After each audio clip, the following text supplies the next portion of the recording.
If an intellectual keeps working like a general assistant for wealth, he is compromising his intellectual integrity.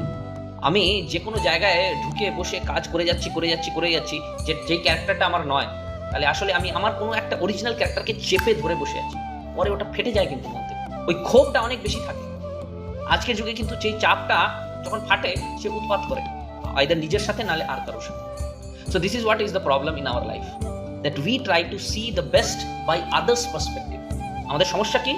কোনটা সেরা, সবচেয়ে সেরা, সেটা আমরা অন্যের চোখ দেখে দেখি।